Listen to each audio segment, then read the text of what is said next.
Hey y'all, welcome back to another video. And in today's video, today is vlogmas day 7, and I have just finished 5 more books in my 20 books before I turn 18 series challenge thing, and I'm very excited. I just finished them and it's about 10 o'clock right now. And I'm very excited to share with y'all my thoughts of these, if I can just find them. One moment. Okay. It should be around here somewhere. Okay. So here's the first book that I finished reading. So this would be book number 6. And it is The 7 Husbands of Evelyn Hugo by Taylor Jenkins Reid. In the back is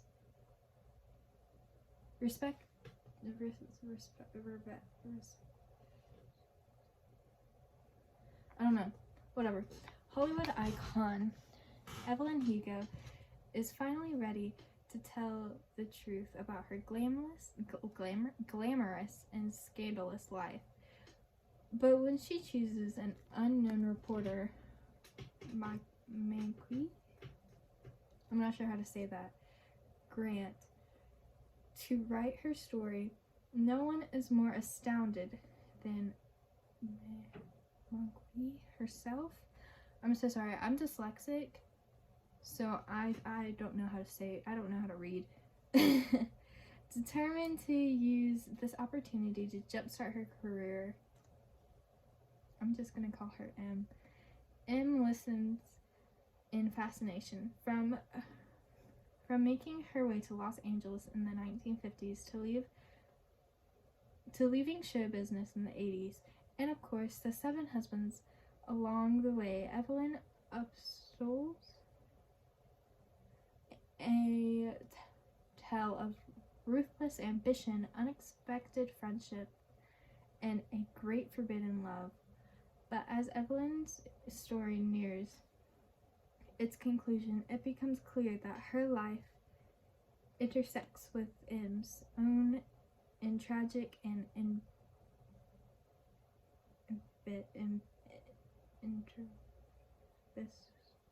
ways. Yeah. So, I started this book on September 25th. I got halfway through it on August 3rd, and I finished it on October 16th. And let's see if I can find my little thing up. Okay, so it has 385 pages and 69 chapters, and I gave it a 3 out of 5. I didn't, in the little review I gave, I didn't love it, but I didn't hate it. I did hate Celia. She made me mad with all of her whining, and her end made me mad, and I didn't like it. And I didn't like the end. And also, I remember in this book specifically, there was just one thing that kind of irked me about it. It's like a really political thing, and I have really strong beliefs about it. I'm not going to say what it is, but if you've read the book, I'm sure you know. But I have really strong beliefs about it, and I just didn't really like that part, which is one of the reasons why I gave it 3 stars. But I think overall her writing is really good, and I did really love Evelyn's character, and I thought she was really smart, and yeah, I did really like the book. So yeah, it was just a few things that made it 3 stars for me. Next is Allie Hazelwood's Love on the Brain. Okay, so I started this on October 17th, and I got halfway through it on October 28th, and then I finished it on November 5th. And, okay. The back, again, I'm gonna say some of these words wrong. like an purple-haired Jedi beginning balance to the mansplaining universe. I'm not even going to try to say her last name. Lives by a simple code. What would Marie Curie do? If NASA offered Marie her dream neuroengineering project, would she accept it without hesitation? Duh. But the mother of modern physics never had a co-lead with Levi Ward. Sure, Levi has soul-piercing eyes, and sure he had caught her in his powerfully coded arms like a romance novel hero. And when she accidentally damseled in distress on her first day in the lab, but Levi made his feelings towards Bee very clear in grad school. Arch nemesis work best when employed in their own galaxies far away from each other. Now her equipment's missing, the staff ignores her, and Bee finds her floundering career in somewhat of a pickle. Perhaps her occupational Corlex playing tricks on her. But Bee could swear she can see Levi softening into an ally, backing her plays, devouring into her eyes, and the possibilities of having her neurons firing. But when it comes to time to actually make a move, to put her heart on the line, there's only one question that matters. What will Bee do? Okay, so this has 350 pages and 25 chapters, and I give it a 4 out of 5. I said, I really liked it and the plot twist. However, I didn't really like how political it was. Like, I get Bee hates Fox News. Like, she just kept saying how much she hates Fox News, and like, I get it. You hate it, girl. We get it. You a liberal. I knew that the second I saw that you have purple hair. I understand, but like, just to constantly keep talking about it, that was just like it was just too much for me. And Levi is such a dream and a good guy. He isn't toxic at all, and him yelling at me in the end was perfect. I know that kind of sounds a little like he's not toxic, but he's yelling at her. If you read the book and you get to the ending, you will know what I mean. And it's chef's kiss. Reading these is like making me remember like the stuff that happened in the book. Okay, this one took an arm and a leg to read. This is After We Fell by Anna Todd. And okay, so I started it on August 15th, and I got halfway through it in October 15th, so exactly 2 months, and then I finished it on November 21st. And hold on, just first off, look how thick this book is. And I'm not a very fast reader. Okay. Just as Tessa makes the biggest decision of her life, everything changes. Revelations about first her family, and then Hardin throw everything they knew before into doubt, and make their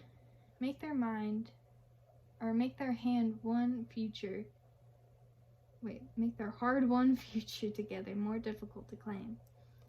Tessa's life begins to come unglued. Nothing is what she thought it was. Not her friends, not her family. Hardin, the one person she thought she should be able to rely on, is furious when he discovers the massive secret she's been keeping.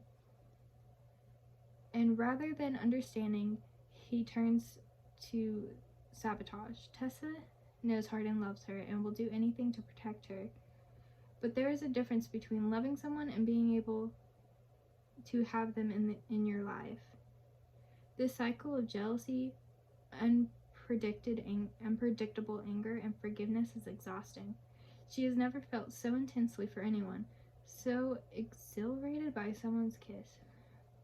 But it's the impressible heat between her and Hardin worth all the drama? Love used to be enough to hold them together, but if Tessa follows her heart now, will it in the end? Okay. So I already told you all the chapter, or no I didn't. There's 834 pages in this book. 834 pages. And 149 or 43 chapters, I think. Is it 143? Yeah, wait, this is 142. I'm done. Oh, no, not 143 chapters. And I gave it a 2.5 out of 5. Mainly because of how long it is. Okay, so I said the storyline itself was good. However, it was just way too long. It felt like it was never going to end. I got sick of the main love story. I had to take week-long breaks. Would much rather it be 2 books instead of 1. Like, just imagine 834 pages of just a toxic relationship. Just this whole much just toxicness. This book put me into a reading slump, and I've never been so like exhausted from reading a book ever. Like, it put me in such a slump that like I can't. Like, I look at this book and I'm just like, gross. Like, I love this story because I think it's like fun, but I would much rather it be split into 2 because I have 2 more books left in the series, and I would much rather, and I feel like it would be much better if this book was split into 2 instead of just this whole big book. Like, it's just, then it would probably be like a 3 or 4 stars. I can't remember what I gave the second one. Hold on. I gave the second one a 3.5. And the first one is like a 4. So like, to go from a 3.5 to 2.5, really basically just because of how long, it's bad. Okay. So let me find this one in my little notebook here. Okay, here it is. So this is Better Than the Movies by Lynn Painter. And I started it on November 6th. I got halfway through it on November 24th. And then I finished it December 2nd. And, oh, shoot, my book is falling. Anyway, okay. Liz Buxbaum, I don't know, has always known that Wes Bennett was not boyfriend material. You would think that her next door neighbor would be the prime candidate for her romantic comedy fantasies. But Wes was only proven himself to be a pain in the butt. Ever since they were little, Wes was the kid to put a frog in her Barbie dream house, the monster who hid a lawn gnome's severed head in her little homemade neighborhood book exchange. Flash forward 10 years from the great known decapitation. It's Liz's senior year, and a time meant to be rife in milestones, perfect for any big screen, and she needs Wes's help. See, Liz's forever crush Michael has just moved back to town and horribly, annoyingly, he's hit it off with Wes, meaning that if Liz wants Michael to finally notice her and hopefully be her prom date, she needs Wes. He's her in. But Liz and Wes scheme to get Liz her magical prom night. She's shocked to discover that she actually likes being around Wes. And as they continue to grow closer, she must re-examine everything she thought she knew about love and rethink her own prediction of what happily ever after really looked like. Okay. So this is 18 chapters plus an epilogue, and it has 349 pages. And I really liked it, but I didn't like how her friends treated her when she told them the truth, and I wish they got together sooner. Other than that, I loved it. Because Liz, she has these couple of best friends, and her mom had passed, I think it was like her mom passed like a couple years or a few years before this book takes place. And I don't know. I mean, what she did was a little crazy, but like, it's not like she hid it. Like, she never hid her feelings for him. And kind of like, just when they found out, they were really like mean to her and just fully stopped talking to her. Which I feel like if one of my friends did that, I'd be like, bro, are you good? Like, do you need to talk? Like, I wouldn't just stop talking to them. But yeah, but this is a really good book. This is a book that got me out of my reading slump, thank God. And the one I just finished today, my baby, hold on, let me find it. Okay. I could not stop smiling the last chapter of this book. It's so good. Remember, I don't read the second epilogue in the Bridgerton books. I just don't feel the need. I feel like once the book itself is done, it's done. I don't need any more. But this is Bridgerton, An Offer from a Gentleman by Julia Quinn. This is Benedict's story, and this is the third book in the series. It's so good. Okay, so I started this on November 24th, and I got halfway through it on December 2nd, and then I finished it today, December 6th. And the back says, Sophie Beckett never dreamed she'd be able to sneak into Lady Bridgerton's famed masquerade ball, or that Prince Charming would be waiting there for her. Though the daughter of an earl, Sophie has been regulated, I don't know, to the role of a servant by her disdainful mother, but now spinning in the strong arms of the demure and devastating, handsome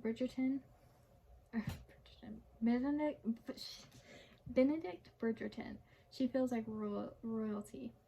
Alas, she knows all of her enchantments must end when the clock strikes midnight. Ever since that magical night, a radiant vision in silver has blinded Benedict to the attractions of any other, except perhaps this alluring and oddly familiar beauty dressed in housemaid garb, whom he feels compelled to rescue from a most disagreeable situation. He has sworn to find and wed his mystery miss, but this breathtaking maid makes him feel weak with wanting her. Yet, if he offers his heart will Benedict sacrifice his only chance for fairy tale love. Sorry, that took me so much to get through. Anyway, okay. So this book was 23 chapters plus an epilogue and 418 pages. Mind you, this one is pretty small. Like, I think this is probably the size of a normal book, so it's pretty, like, condensed. So, like, if it was, like, a normal book, it would probably be closer to, like, 300 and odd pages. And I gave it a 5 out of 5, obviously. Said I love this book so much. He's so polite. Even when he's getting rejected. The Cinderella-ness is so good. The epilogue was so cute. And the whole jail part seemed like a TV show. Like, it was perfect.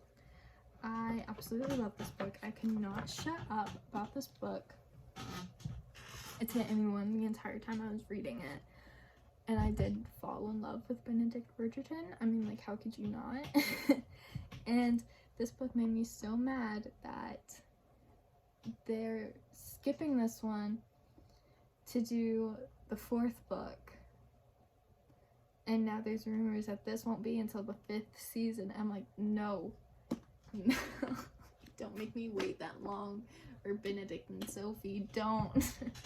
But it was I can't. This book was so good. I was dreaming about it. Like, I would read a chapter or like a couple chapters, and then I would dream about the chapters. And I was just like, it's so good. This might be the best book I've ever read. It might be, because it's just, I think this book just I think this book really just became my favorite book. And I really love how interactive the siblings were in this book, because even though they were interactive in the other books, I feel like they were just a little bit more interactive in this book, because I don't know if they're just like closer in age or what, but and at the end, spoiler alert, at the very end, the very last page, Lady Whistledown comes in, but she's like, actually Lady Whistledown, like, she's not writing. And I was just like, I already know who Lady Whistledown is because I've watched the show, but I think it's pretty storyline accurate, like book accurate. Now I can't wait to read the 4th one, but I'm gonna wait to read that. But yeah, so I'm now halfway through my little challenge that I've set for myself, and December is not even over yet. I've already started reading my 11th book. I'm about to go pick out my 12th book, and I'm very excited.